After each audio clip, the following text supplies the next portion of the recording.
कलिंग युद्ध। भारतीय इतिहास में ऐसे कई युद्ध हुए हैं जिन्होंने इतिहास ही बदल डाला है। ऐसा ही एक युद्ध था कलिंग युद्ध। इसने भारतीय इतिहास के पूरे कालखंड को ही बदल कर रख दिया था। इस युद्ध को भारतीय इतिहास का भीषणतम युद्ध कहा जाता है। कलिंग युद्ध सम्राट अशोक के नेतृत्व में लड़ा गया था। युद्ध की विनाश लीला ने सम्राट को शोकाकुल बना दिया और वह प्रायश्चित करने के प्रयत्न में बौद्ध विचारधारा की ओर आकर्षित हुआ। कलिंग युद्ध ने अशोक के हृदय में महान परिवर्तन कर दिया।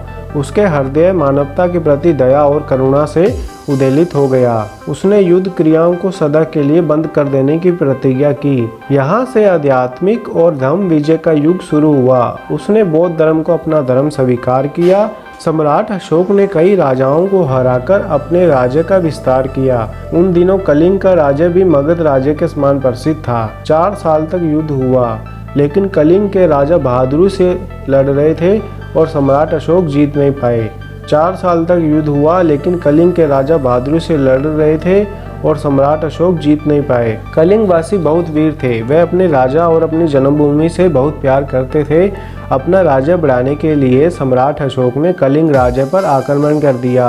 अशोक ने अपने राज्याभिषेक के 8वें वर्ष 261 ईसा पूर्व में कलिंग पर आक्रमण किया था, लेकिन कलिंग को जीतना इतना आसान नहीं था। मौर्य सम्राट के शब्दों में इस लड़ाई के कारण 1.5 लाख आदमी विस्थापित हो गए, 1 लाख व्यक्ति मारे गए और इससे कई गुना नष्ट हो गए। एक दिन सम्राट अशोक अपने शिविर में उदास बैठे थे। वे सोच रहे थे कि दोनों ओर के लाखों सैनिक मारे जा चुके हैं, पर आज तक युद्ध का कोई फैसला नहीं हो सका है। तभी एक सैनिक ने आकर सूचना दी, महाराज की जय हो। अभी अभी खबर मिली है कि कलिंग के महाराज युद्ध में मारे गए। वाह, यह तो बड़ी अच्छी खबर है। इसका मतलब हम युद्ध में जीत गए। मगध राज्य अब हमारा है। अशोक प्रसन्न हो उठे। आपका सोचना ठीक है महाराज, परंतु कलिंग के किले का दरवाजा अभी भी बंद है। सिर झुकाकर सैनिक ने जवाब दिया, कोई बात नहीं, अब दरवाजा खुल जाएगा। कल मैं समय कलिंग के दुर्ग का द्वार खुलवाऊंगा। दूसरे दिन सम्राट अशोक ने समय अपनी सेना का नेतृत्व किया। उनके पीछे मगध के हजारों सैनिक सम्राट अशोक की जय जयकार कर रहे थे। कलिंग दुर्ग के सामने पहुंचकर सम्राट अशोक ने अपनी सेना को ललकारा, मगध के वीर सैनिकों, पिछले 4 वर्षों से युद्ध चल रहा है। कलिंग के महाराज मारे जा चुके हैं। आओ हम शपथ लें, आज कलिंग दुर्ग के फाटक खुलवाकर दुर्ग पर मगध का झंडा फहराएंगे। सम्राट अशोक की जय, मगध राज्य की जय, चारों ओर जय जयकार गूंज उठी। शोर मचाती अशोक की सेना आगे बढ़ी। अचानक कलिंग दुर्ग का फाटक खुल गया। कलिंग देश की राजकुमारी पद्म सैनिक वेश में घोड़े पर सवार खड़ी थी। राजकुमारी पद्मा के पीछे स्त्रियों की सेना थी। राजकुमारी ने अपनी स्त्रियों की सेना से कहा, बहनों, आज हमें अपने देश के सम्मान की रक्षा करनी है। जिन्होंने हमारे पिता, भाई, पति हमसे छीने हैं, वे हत्यारे आज हमारे सामने खड़े हैं। हमारे जीते जी इस दुर्ग में ये प्रवेश नहीं कर सकते। जय भवानी का नारा लगाते हुए पद्मा के साथ स्त्री सेना ने जय भवानी का हुंकार भरा। सम्राट अशोक विस्मित थे। उन्होंने पूछा, तुम कौन हो देवी? सम्राट अशोक, स्त्रियों से युद्ध नहीं करता। तुम मेरे पिता के हत्यारे हो। तुम्हें मुझसे युद्ध करना होगा सम्राट। राजकुमारी ने गर्जना की, नहीं, स्त्रियों पर हथियार चलाना अधर्म है। यह अन्याय मैं नहीं कर सकता। तुमने न्याय अन्याय की चिंता कब की है सम्राट? अपनी जीत के लिए तुमने लाखों मासूम लोगों की हत्या की है। अब तो केवल हम स्त्रियां बची है। दुर्ग पाने के लिए तुम्हें हमसे युद्ध करना पड़ेगा। ये सारी दुखी स्त्रियां तुमसे युद्ध करना चाहती है। तुमने इनके घर उजाड़े हैं सम्राट। क्या यह अन्याय नहीं है?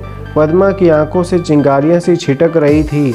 मैं अपनी गलती स्वीकार करता हूँ राजकुमारी, मुझसे भूल हो गई।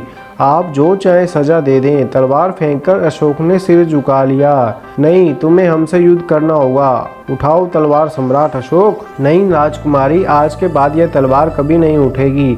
मेरा सिर हाजिर है। आप इसे काटकर अपने पिता की मृत्यु का बदला ले लीजिए। नहीं महाराज, हम भी नियतों पर वार नहीं करते। जाइए, हमने आपको क्षमा किया। धन्यवाद राजकुमारी। आज से आप कलिंग का राज्य संभालिए।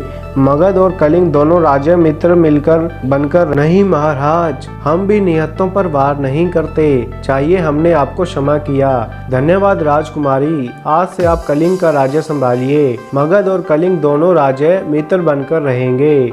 आज के बाद मैं कोई युद्ध नहीं करूंगा, मैं अपने शस्त्र त्यागता हूँ। कभी युद्ध न करने का निर्णय लेने के बाद सम्राट अशोक युद्ध भूमि में गए। युद्ध भूमि पर खून से लथपथ लाखों शव पड़े थे।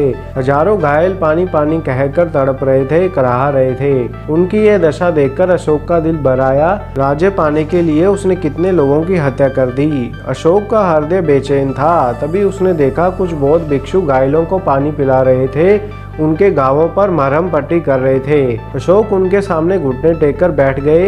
मैं अपराधी हूँ देव, मेरे हृदय को शांति दीजिए भिक्षुवर। उन्होंने बोला, धर्म ही तुम्हारे हृदय को शांति दे सकता है अशोक, तुम बौद्ध धर्म की शरण में आ जाओ। भिक्षु ने शांति से उत्तर दिया, मुझे क्या करना होगा ए भिक्षुवर? प्रतिज्ञा करो, आज से तुम जीव हत्या नहीं करोगे। जब तक शरीर में प्राण है अहिंसा का पालन करोगे, सबसे प्रेम का व्यवहार करोगे। अशोक ने उसी समय प्रतिज्ञा ली। मैं प्रतिज्ञा करता हूँ देव, मुझे बौद्ध धर्म की शरण में ले लीजिए। हाथ जोड़कर सम्राट अशोक ने प्रार्थना की, जाओ अपनी प्रतिज्ञा का पालन करो, तुम्हारे मन को अवश्य शांति मिलेगी सम्राट। हाथ उठाकर भिक्षु ने सम्राट को आशीर्वाद दिया। कलिंग युद्ध के बाद सम्राट अशोक ने कोई युद्ध नहीं किया। उसने अपनी प्रजा की भलाई और कल्याण में अपना जीवन बिताया।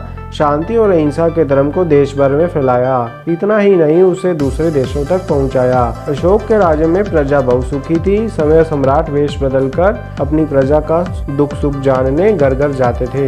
इतिहास में सम्राट अशोक का नाम हमेशा अमर रहेगा।